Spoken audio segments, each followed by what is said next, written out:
Hey, I'm Val from Medellin, Colombia. Been following this awesome team for almost a year now. This is my go-to for anything ChatGPT and Gen AI related. And I Well, work good. for customer success out of Well, what's up? welcome, Val. How about Thank you. Patrick Moglia? You want to say hello? Introduce yourself. Yeah, Patrick Molia, San Francisco Bay Area, former Amazon, former Meta, uh, helped build the on-site publishing program that's now defunct and some technologies around that. And AI ML used to work for the company that's been in the news a lot recently for their work with Sports Illustrated. Oh, well, good. Well, welcome, Patrick. Uh, Narendran, you want to say hello? Am I saying your name correctly? I'm hacking it up. You're on mute. Hello, everybody. I'm Naresh Narendran, Technical Director for a digital consultancy in New Jersey, Multimedia Solutions. I've been part of this group for more than a year, and I've been working with Custom GPT and Alden's team for some time, and it's fun joining the call again. Well, good. Well, welcome back. Jim Thank you. F., say hello. Hi, I'm Jim. I'm an electrical and computer engineer. I My degrees are specializing in computer vision and digital image processing. I do a lot of work in 3D, do a lot of 3D photography, including Vogue and Maxim and different models like that. So, anyways, I'm interested in artificial intelligence quite a bit. Well, good. Well, welcome, Jim. Jim, where are you calling from? I'm near Malibu, California. I'm just up the coast from Malibu. Wonderful. And let's do Adam, you want to do our Australian representation? Good morning, I guess. Yeah, I'll say good morning from Tuesday, everyone. This is Adam. I'm down in Melbourne, Australia, formerly from Boston, San Francisco, and then Seattle. Um, by day, I work for Microsoft and Cisco's largest technology partner here in Australia, looking at data and insights as a solution architect. By night, I join Paul and the team as one of the analysts on the GAI Insights daily call, reviewing the news for essential, important, and optional takes on what our corporate leaders need to know. And then in between there, I'm building educational experiences with my own business I've launched called Atman Academy, which is all about AI, blockchain, and the metaverse and how we can integrate Web3 technologies into learning Web3 technologies. So I'm a huge fan of this group and always love to pop in.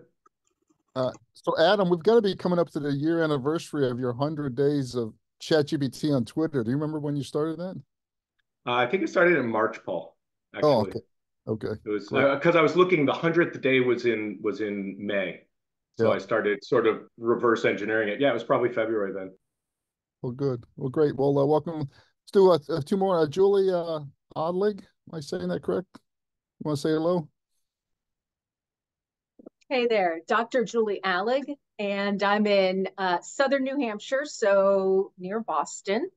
A member of the group happened to post something about this on LinkedIn and seems absolutely right up my alley, the sorts of questions I've got, the questions I'm getting from my clients, and I wanted to learn a lot more. So thank you so much for letting me join you all this evening. Of course, Dr. Odlig. Thank you. Thank you. And oops, got a lot popping up here. Let's do one more. Alex Coral.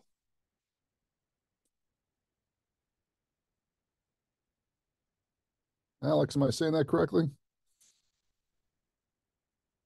Yep, I think. Did we lose Alex? Oh, there you are. Oh, Hi, yeah. Alex. Now I'm here. Some technical difficulties. Yes, you are saying it right. And I'm product manager. Been with this group about 2 months now, trying to learn more, coming from machine learning AI field, and primarily picking up for what you guys are doing and trying to learn from your experience. And I'm located in close to Boston. Well, great. Well, thank you. Well, thank you, Alex. Welcome to everyone. And we'll get started. So my name is Paul Berer, and this is our Gen AI Learning Lab. We've been doing this once a week for maybe coming up on a year or nearly a year. And format for the new folks, we have a few announcements in the beginning here. We have a showcase. The showcase today is Lucenda is walking through implementing Enterprise-Safe GenAI with Reg. And she'll walk through that. And at the end, we have an open mic where everyone can grab the mic for 1 or 2 minutes and share what they're doing, ask questions of the group, share their comments and news, and whatever is on top of your mind. For folks who don't notice, we're an analyst firm in Boston. We focus on the practical allocation of Gen AI technologies for business. We believe a lot in synchronous learning, so things like this in our conference, in our community, we do a lot of networking and workshops.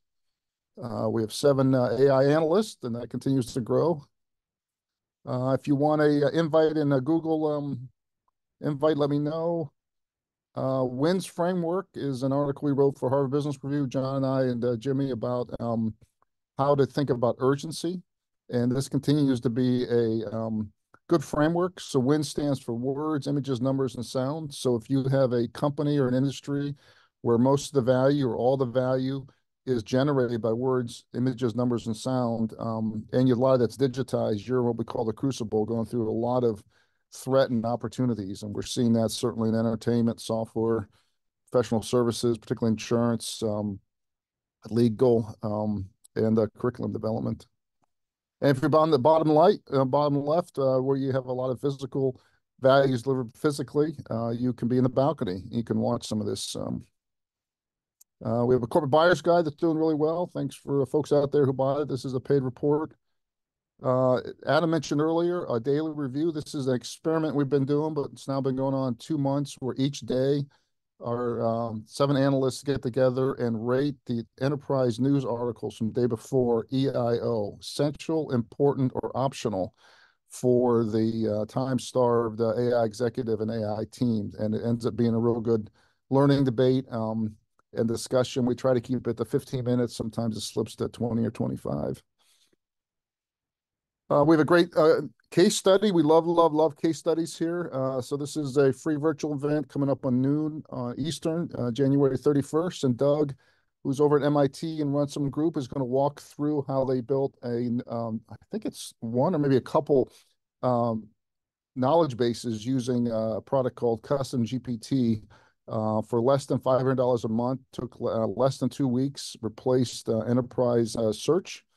And it's a great example of being able to start learning about this technology. And we encourage all the companies out there to do zero-risk projects with tools like this, where you can start taking information on your public website and start building knowledge bases so you can start learning how RAG and these technologies work.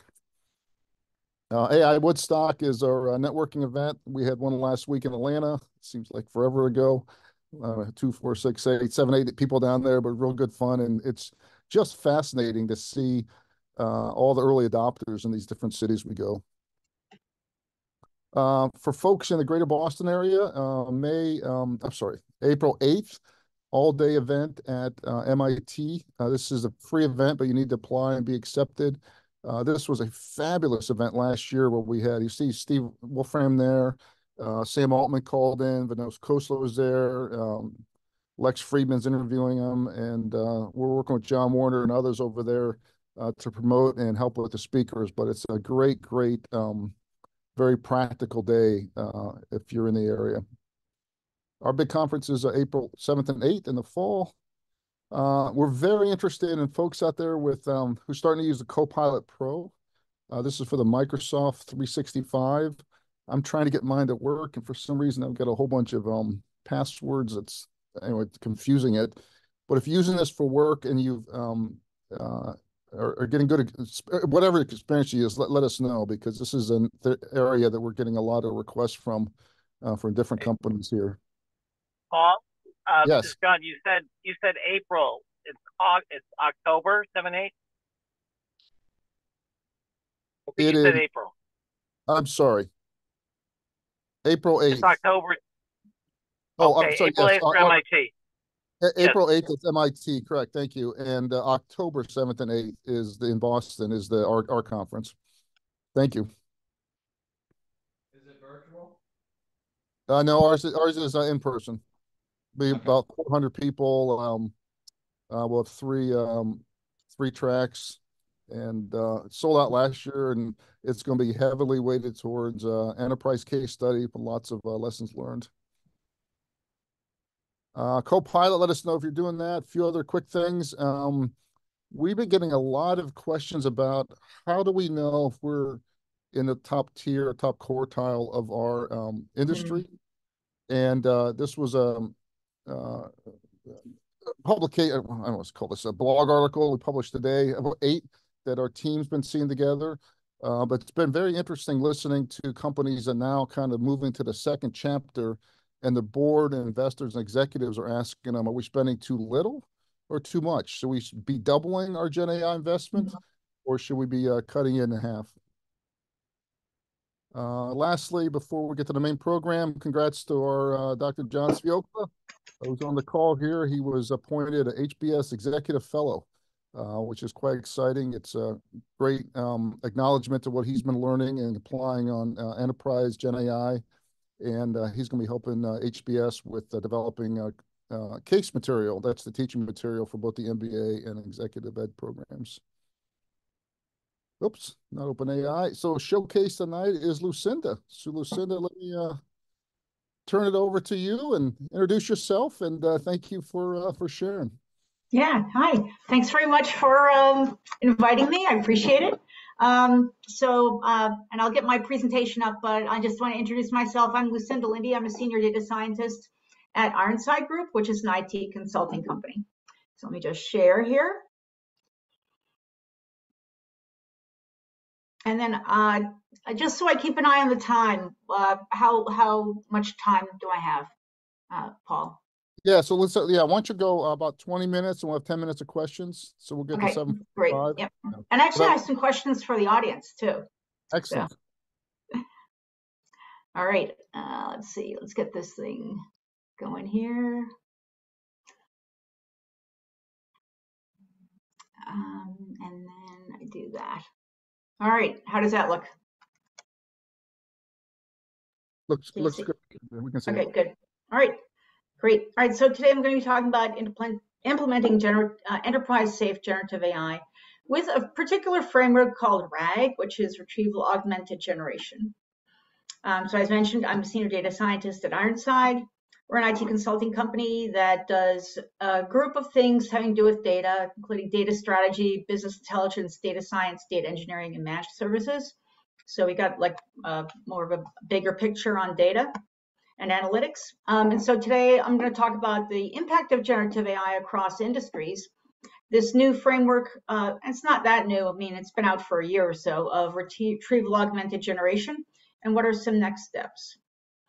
So as we have all been experiencing, generative AI has grown from a curiosity of like, hey, did you check out that ChatGPT thing in January, to, oh my gosh, this is changing the nature of work, including Harvard Business School, Harvard Business Review articles, Wall Street Journal, talking about that. Basically for 2023, Wall Street Journal cites that about 20 billion was invested in generative AI, and there'll be another 20 billion to 40 billion total in 2024.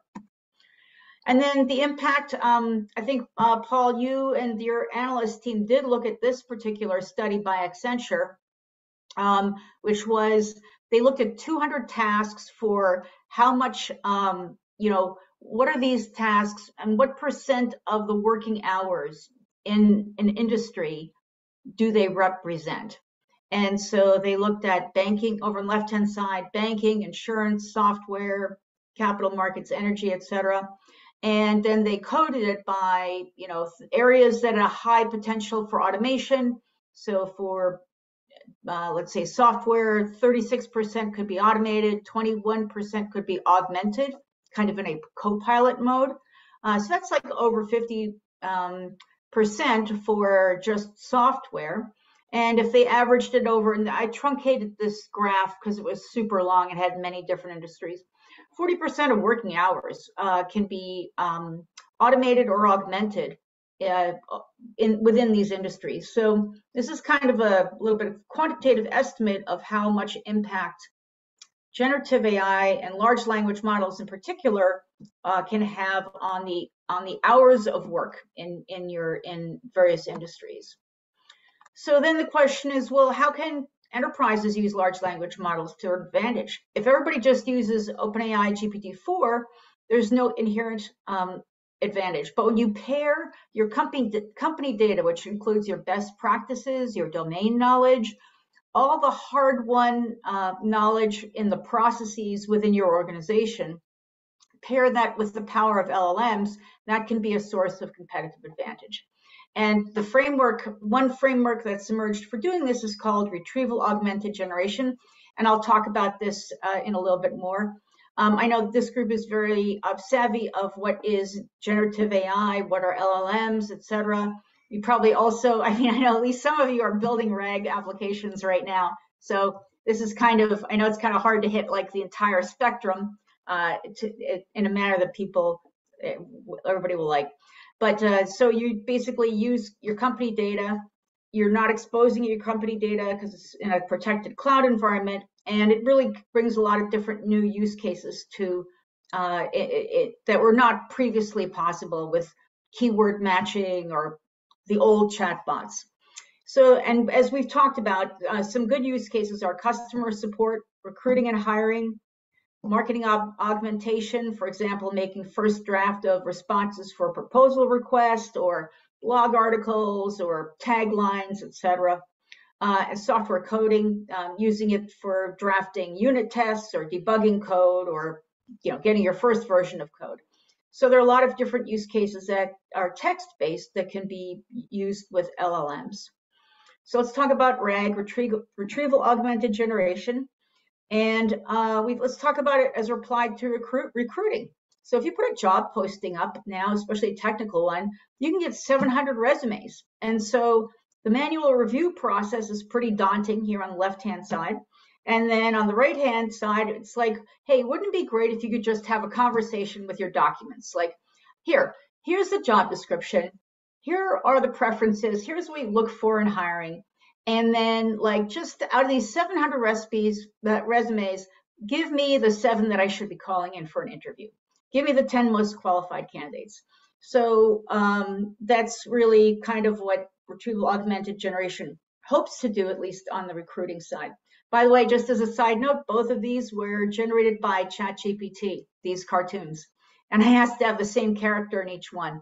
So it was fun to do that. So one way to think about it is you've got your original foundation model.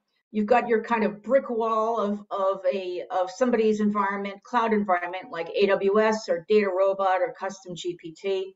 They've got their own, access to the model, their foundation model, but the data responses do not go back to the original foundation model creator.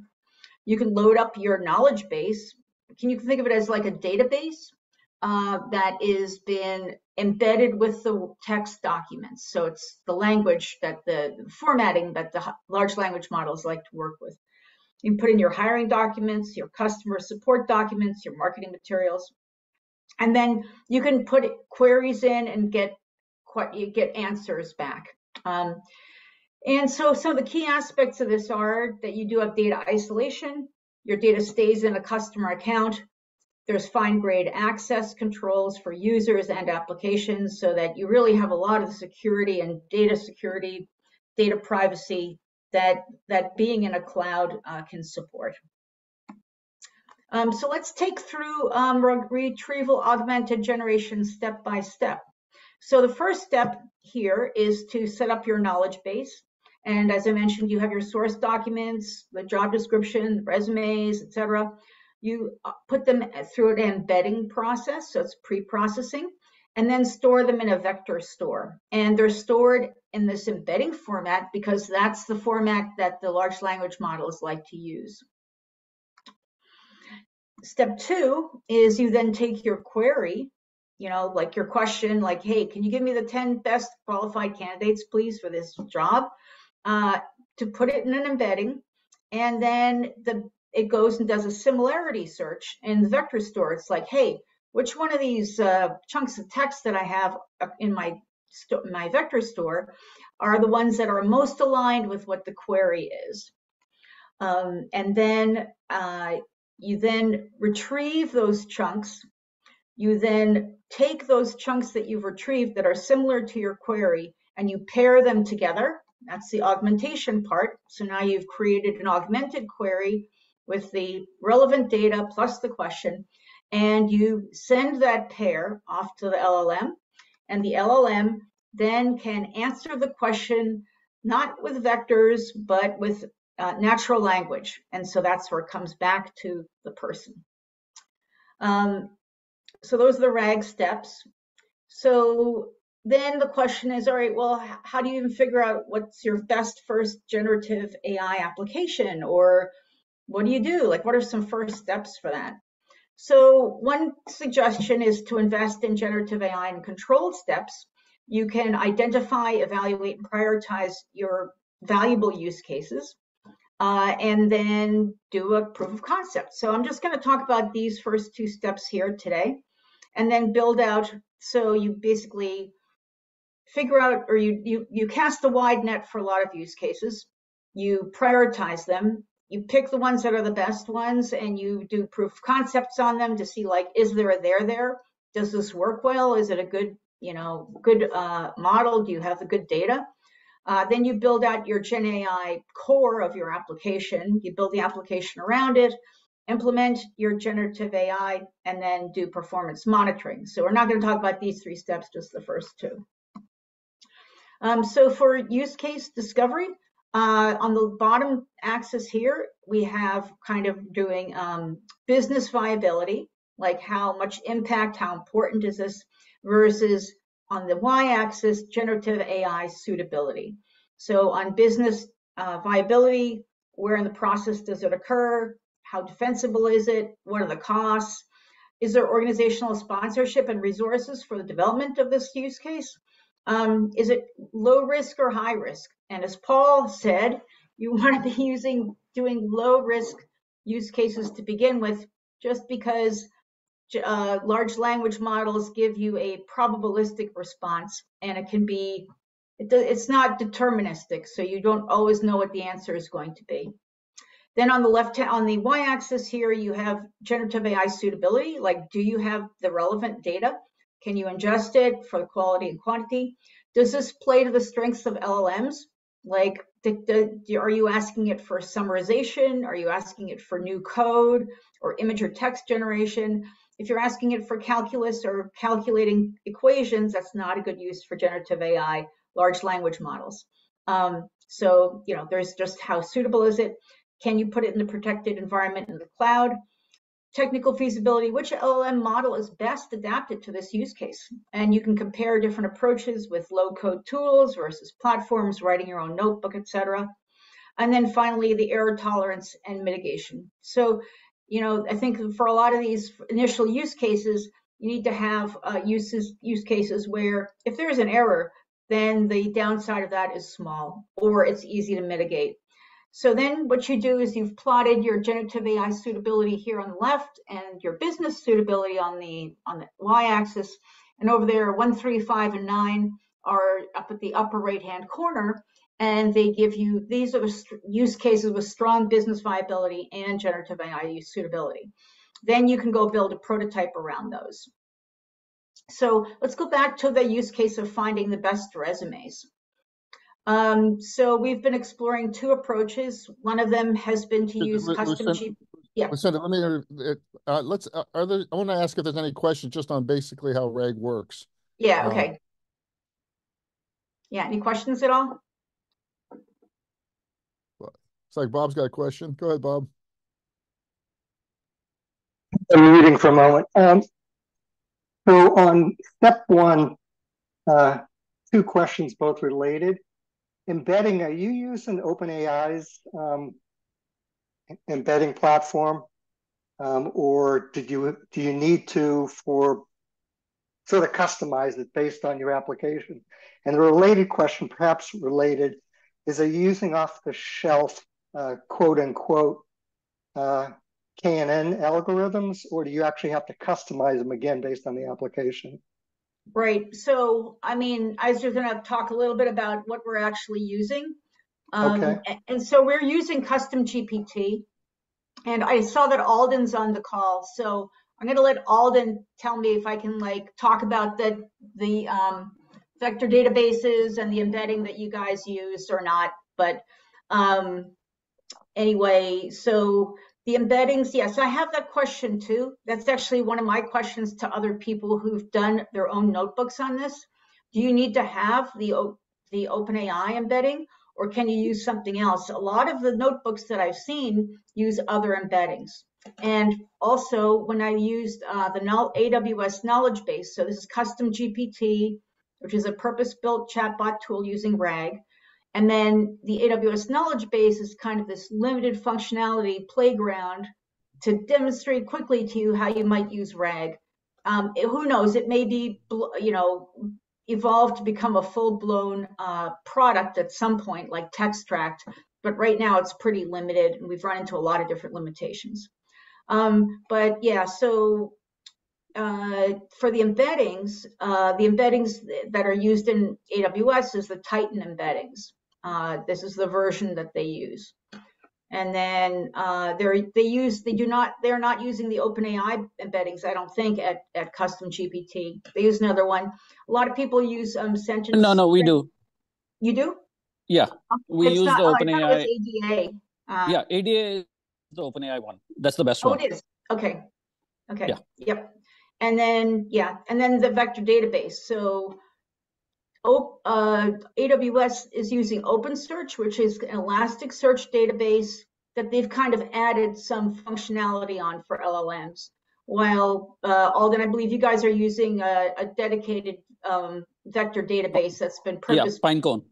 Pinecone, right? Yeah, okay. Pinecone again is the best when it comes to vector databases. Okay. Yep. And so again, both of them have, your data is private.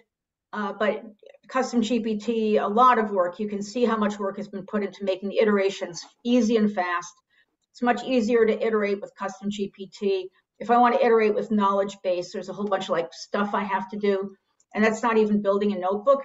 My management wanted me to take a quick look at low code, no code type solutions initially. And then if we need to, build a notebook, then we'll do that. But having listened to Alden talk about how many thousands of hours, development hours he's put into ingestion, et cetera, I would love to be able to use a tool. But I also want to build some notebooks so I understand what the guts are as well. So that's what we've been doing for exploring a couple of different approaches. And excuse me, Lucenda, just for folks who may not know, you want to share what a notebook is for some of the non-technical folks? Yeah. Do I have one? I don't have one. Just what is the concept? Just so is it? Oh, the concept is okay. So if any of you programmed, in college at all, then it's basically like typing in your code. It's just you have to say okay, exactly what embedding do I want? And then you have to have the right code for that. And then you've got to, set up your vector database. You are building all this stuff. So, and with custom GPT, you kind of get the, you get, it's just you just can use it. You can customize it. You can upload all your documents. You can put in a persona. So for me, I put in a persona of you are the HR, recruiter for a 65-person IT consulting company. That is focused on hiring technical people, et cetera, blah, blah, blah. We care about people who have recent AWS experience with serverless, including DynamoDB and Lambda, et cetera. And we're looking for people with problem-solving abilities, et cetera. And so that's what I put into the persona for this. But you can also do it as the context as well. So that's really good. So I've been doing these, and I would say my answers are better from custom GPT than the knowledge base, because knowledge base is pretty limited. And I would, my conclusion was, okay, between knowledge base and writing my own code, I guess I need to write my own code in order to do it. because it's not ready yet. I'm sure they're moving quickly, as quickly as they can. But with custom GPT, it's just there and you can use it right away. So any other questions on this? I was just wondering also, I know that several of you are generating code and building these types of PDF-based processes. Anybody else have done things or any suggestions? Yeah, Lucenda, Jim's got a question. Go ahead, Jim. Yeah. Thank you. Yes, I was just wondering, you talked a little bit about context window.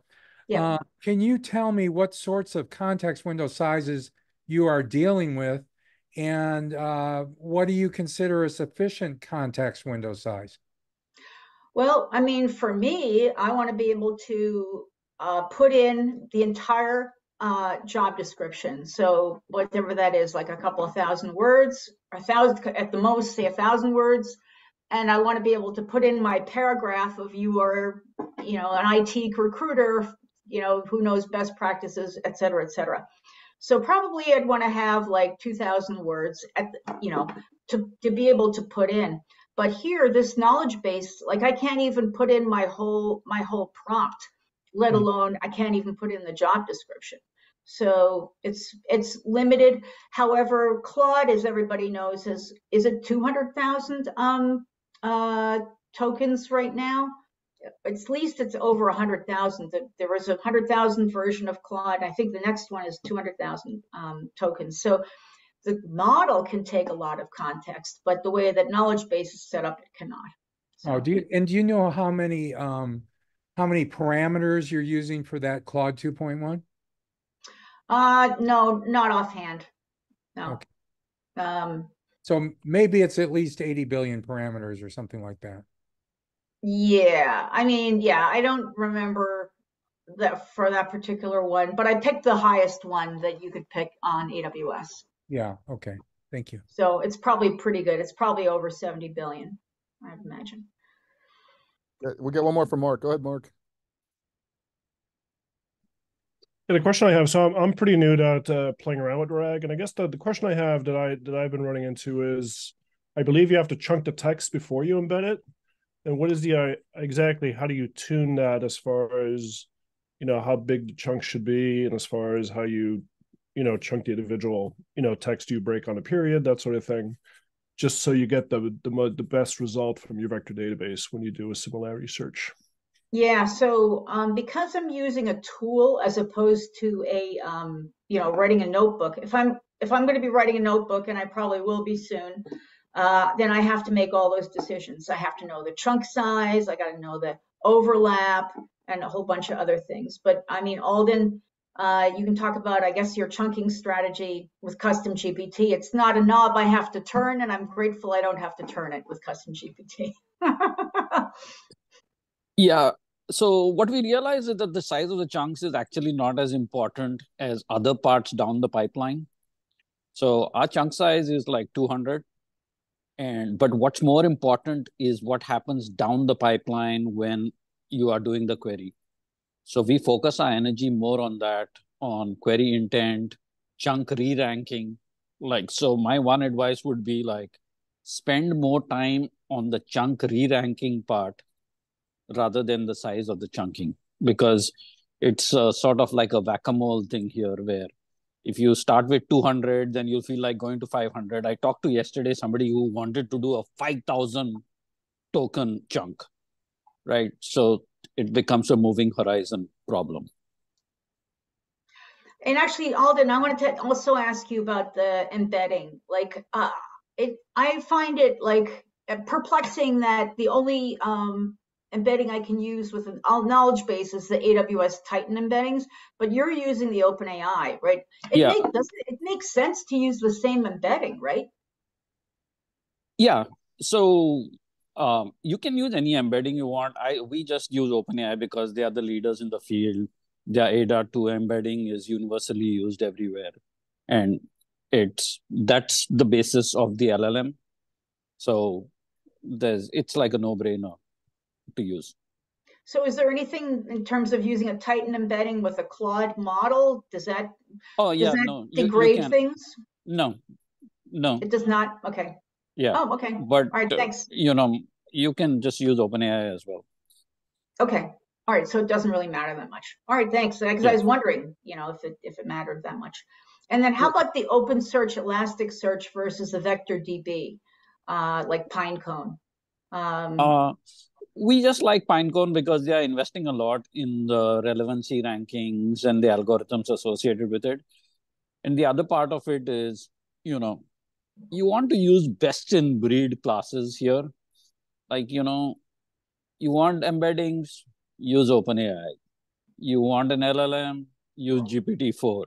You want a vector database, use Pinecone. That way, you get like the best of breed and you build your software on the shoulders of giants as such. Yeah, because that's one of the things I was wondering about. If you're taking 0.97, multiplying it 4 times, it ends up being a much smaller number than if you're trying to just multiply by the best in breed. Yeah. So, anybody have any other questions at all? Lucenda, share where you are in your development cycle, so that you're building an application to read these resumes. Is it in production? Are you fine tuning it, or where? Oh no, we're just starting. Starting. Basically, yeah, I mean, that's why it's called exploring 2 approaches. So right now, yeah, we're just exploring. And then there are challenges. I mean, when I talked to, via LinkedIn, when I talked to Alden about it, he said, the challenge is how do you score them? How do you rank them? But Manny, what's your question? Yeah, thank you. Do you have any information on overall cost? Like, are you analyzing cost along the way? I mean, I understand there could be API costs, servicing costs, maintenance costs. How do you factor in costs with your deciding factor on which way to go development-wise?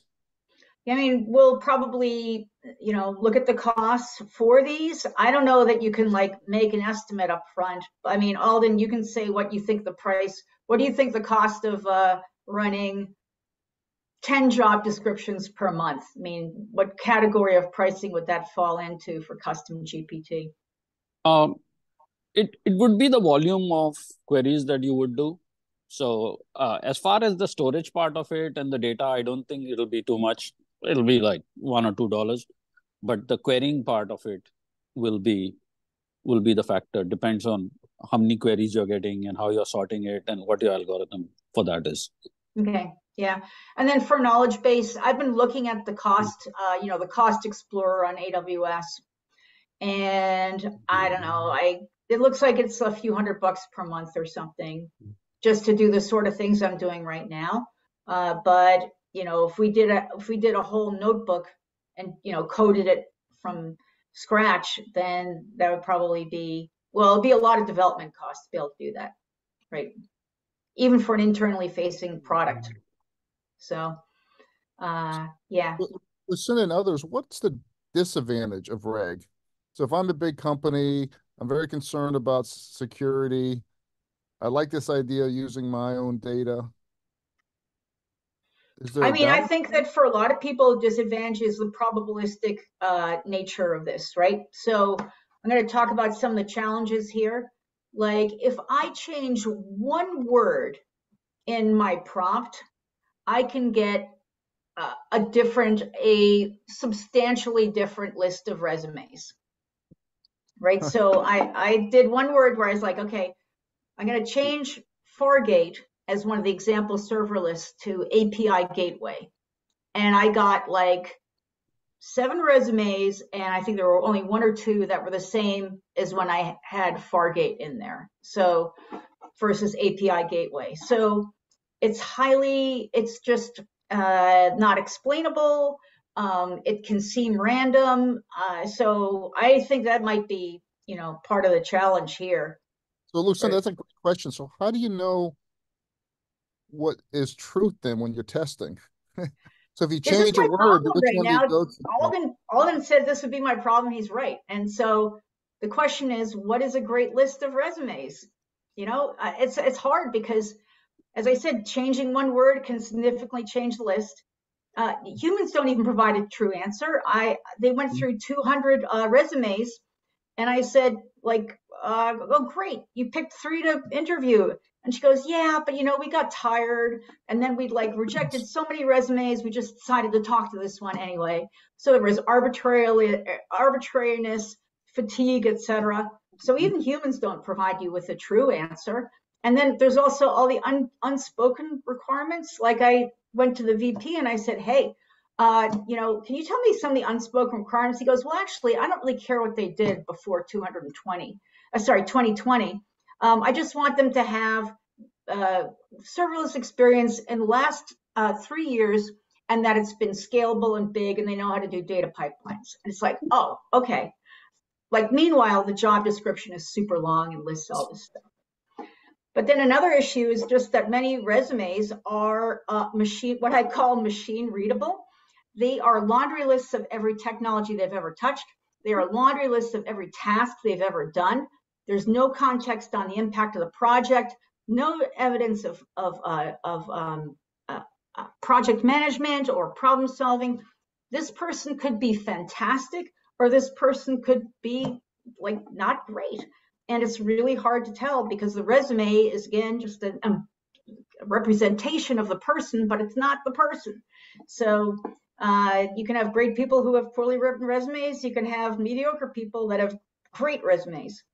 So original goal was that we wanted to pick the 7 candidates to go for an interview, but then I think that a more realistic goal is to cut the resumes from 700 to 70 and let the HR and hiring manager assess the best resumes. So great. I think it's Jim next.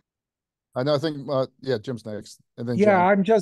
I'm just curious with that problem where you change one word and it gives you an entirely different list of resumes. I'm just wondering if the system is interpreting your query too literally, and that if you raise the temperature just a little bit, it might give you a more consistent set of resumes across just slightly varying prompts.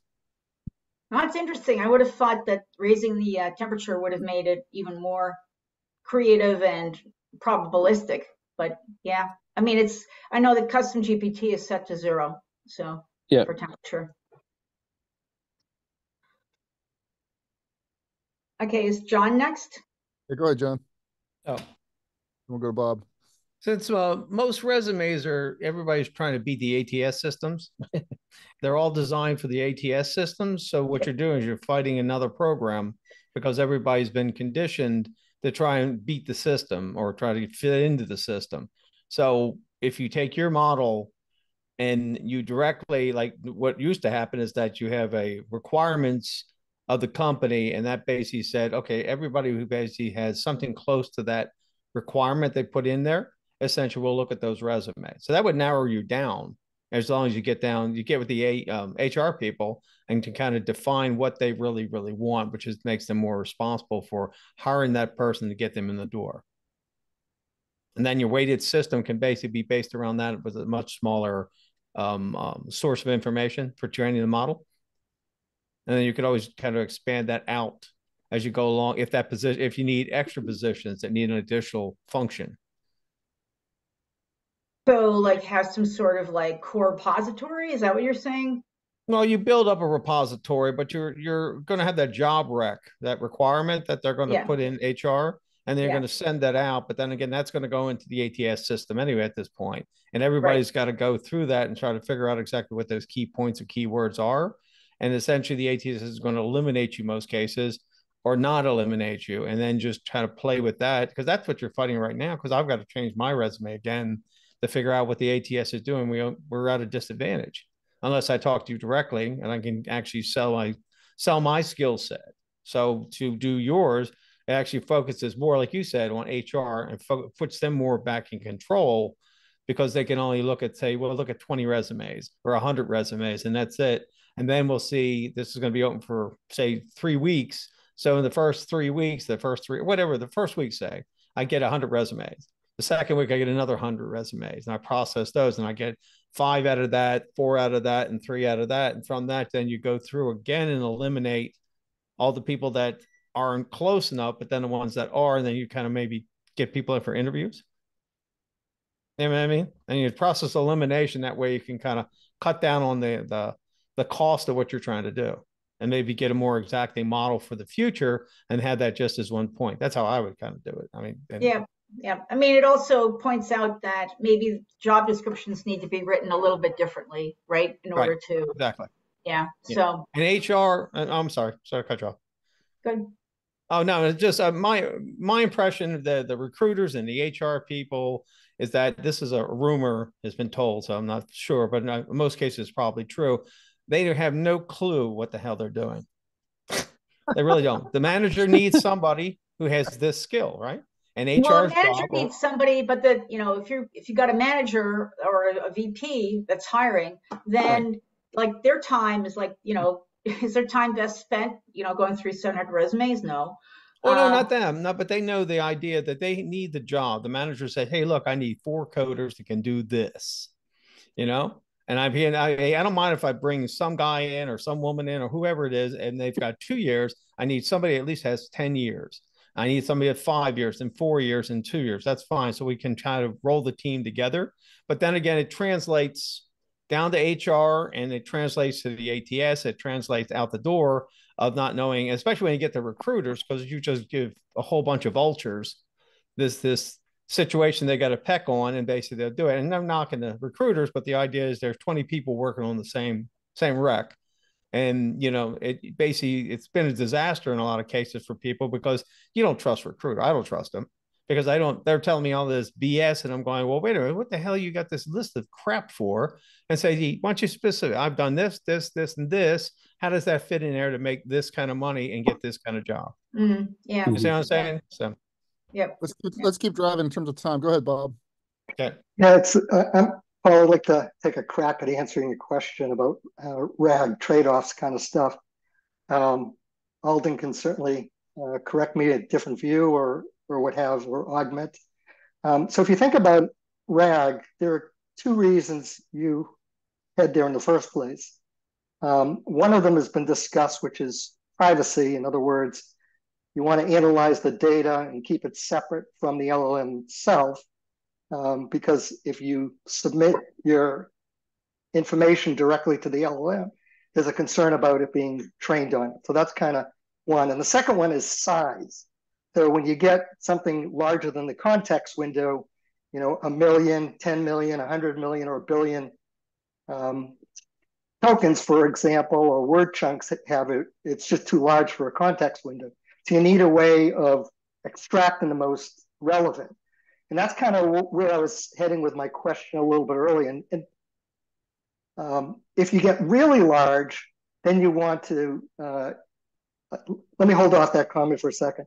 So if the information in the RAG itself is highly concentrated, then the vector search will be spot on. The examples of the customer service application or product inquiry application is usually a case where you have product descriptions or known problems that are highly concentrated. Where they don't do so well, or I should say more challenged, is where it's distributed. So take an example, you have 10,000 records and the information you're looking for is spread across 1,000 of them. Well, you only have a certain portion. So that's kind of where Alden had mentioned re-ranking, but there's a lot of work that goes in the observation models where they're actually looking in 3-dimensional colored space of seeing how well your KNNs are and whether you should have larger number of searches, that's the K portion, or fewer. So lots of technologies going in there.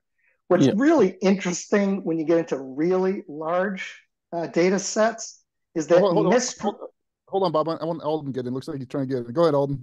Yeah. So you're completely right. When the size of the data set increases, then it becomes like a Google search style problem. And guess what? The answer is actually similar to Google search.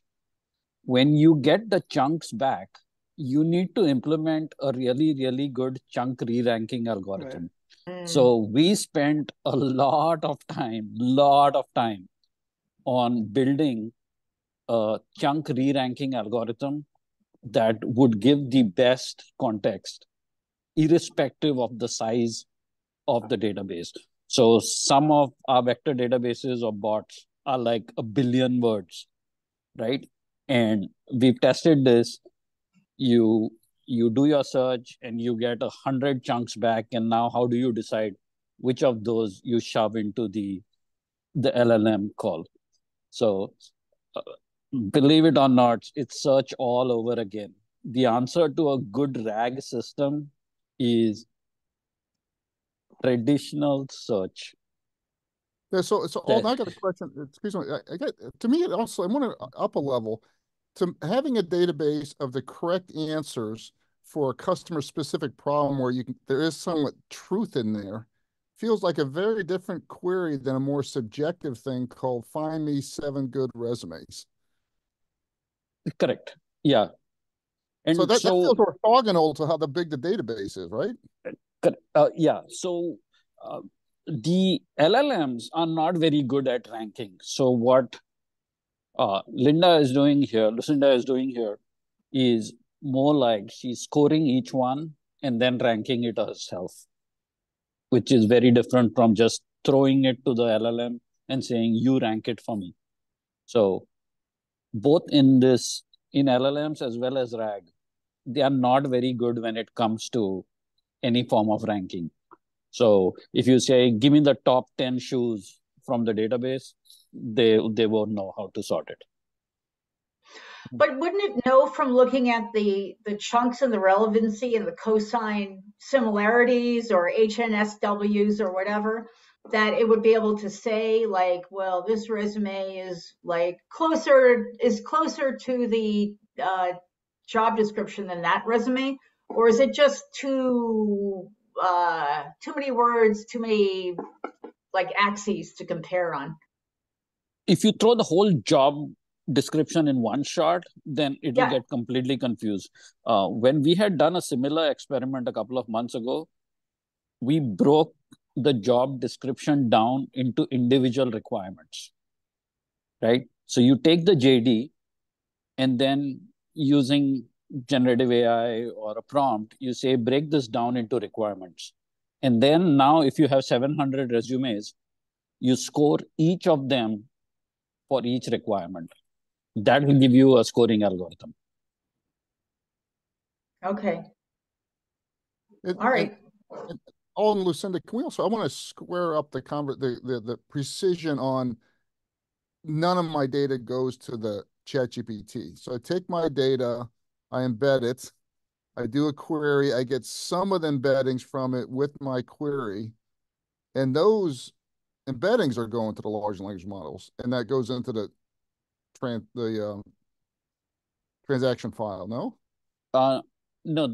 The chunks of text are going to the large language model. Yeah. So like if OpenAI technically, they can have eyes on it. Correct. That's real precise. It's just the risk is lower, but it's still small amounts. We're trusting that they're cleaning out their transaction logs and aren't using it. And as of March 1st last year, they are not using it. So Paul, that's true for all developers using their API. It's all private. So the result, so Alden has a lot of proprietary technology, right? The re-ranking algorithms, his anti-hallucin algorithms, etc.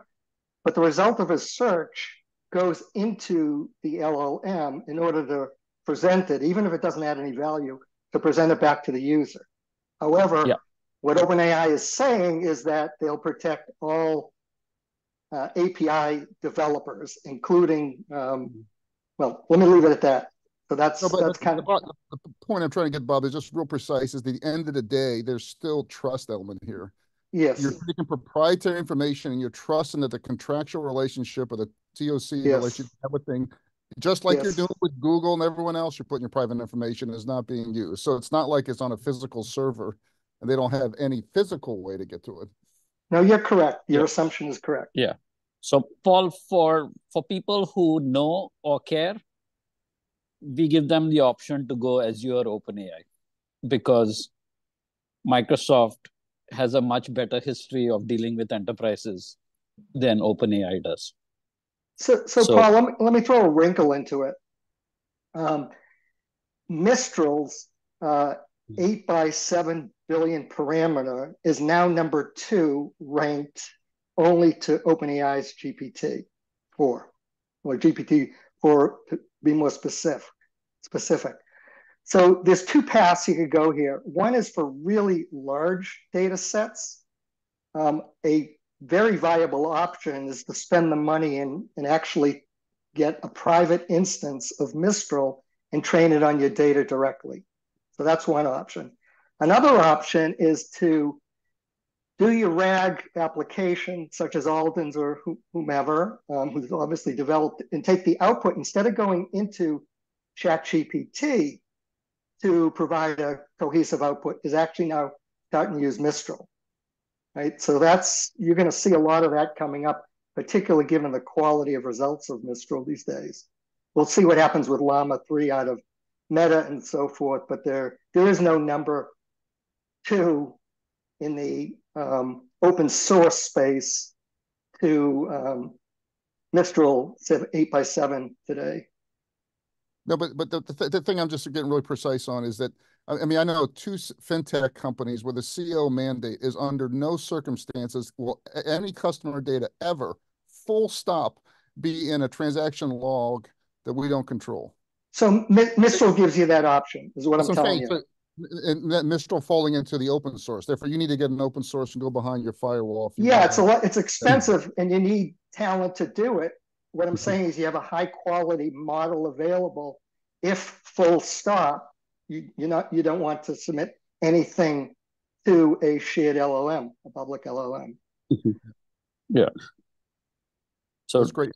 Due to which, Paul, we are considering like a hybrid cloud approach where when somebody says my data has to be in my vector database and my LLM, then we'll just take their Pinecone keys or take their Azure API keys and say, okay, your LLM, your database. Yeah, and I wasn't trying to be critical of yours. I was just being more descriptive. Called, if that is really the mandate, there are things that can be trade-off. It's going to cost you a lot more. You have to go get this talent. It take you longer to roll it out. But if that's your, must-have mandate, we're going over a little bit. I want to get just 5 minutes on open mic. Go ahead, Manj. Manoj, go ahead, please. Hey, I've been, working on what Bob just now mentioned, that is Mistral plus Milvus as the RAG, and it is giving some positive results. Where the challenges that we are facing is most on the algorithms. So we are spending more of our, funds on, trying to find out which are the best algorithms that are suited for various business scenarios. And so far so good. And prior to this RAG configuration, we had used Pinecone as the vector database. The primary reason why we have to move away from Pinecone was more on the cost. And clients are okay with using Mistral because their data is relatively protected so far what we have seen. And of course, LLM security is, another concern related to things like data poisoning and prompt injection and things like that. So we are paying attention. There's a separate team, working on it. So this is what I would like to share. Thank you, Manoj. And Manoj, I assume Mistral things way better than a Llama 2 in your situation. Is that factually correct? Did you look at Llama 2 as well? See, we have 3 instances. One is Mistral, which is plain vanilla. Then we have something which is like an add-on, which is on Llama and Mistral. And then we have a third one, which is Hermes, Hermes, which is actually built on Mistral, which has got some additional, data sets and things like that. So we are trying on all these 3 things because the client would like to see which is more suited for their aggressive wealth management, because what we have pitched to them is the lost opportunities for the last 3 years and how to convert them with a short turnaround time and a better value proposition. That's wonderful. Thank you, Manoj, for sharing. Go ahead, Mike. We'll do that. Okay, I'm dumbing this way down for everybody. I went to ChatGPT, and initially it had a period where it would show me DALL-E. I could get real-time information from it. today I went into it and I couldn't get real-time information out of it. I couldn't get DALL-E. What has changed? Oh, did you have it? You were on 4. You did the I was on toggle 4. down. Yeah. I don't know. I haven't looked to see if they had trouble today. Okay, it might have just been trouble. It didn't. Nothing changed. Working not fine for me, Mike. Yeah. It's working fine for you, and I just got to be in 4. Definitely have to be in 4. Sounds like maybe you were in 3.5. Maybe yeah. 3.5 or something. Yeah, 3.5 definitely won't. You can't get the DALL-E 3 and 3.5, and you can't upload documents. Okay, and to make sure I'm in 4, what do I do to make sure I'm in 4? I'll show you. It's in the where's my screen share? It's in the top left. So if you go to, can you see my screen, Mike? Yep. This little toggle here, that little down arrow. Yeah. So there's 3.5. I think it was on 3.5. Okay. I bet that's what it was. Thank you, everybody. Great. Thank you. Thank you, Mike. All questions are welcome and open mic. Go ahead, RJ. Thank God. Okay. All right. So the question is, it was mentioned that you could now use these other models that were, like Mistral, et cetera, and you could train the model on your data. But I'm just wondering, in what cases would you not want to train a large language model on your data and instead use a RAG? Because, when you're training a large language model on your data, it's very hard to change that data once you've trained it. So I was just wondering if somebody could help me understand that. It's a great question, RJ. Well, I can take a crack at it.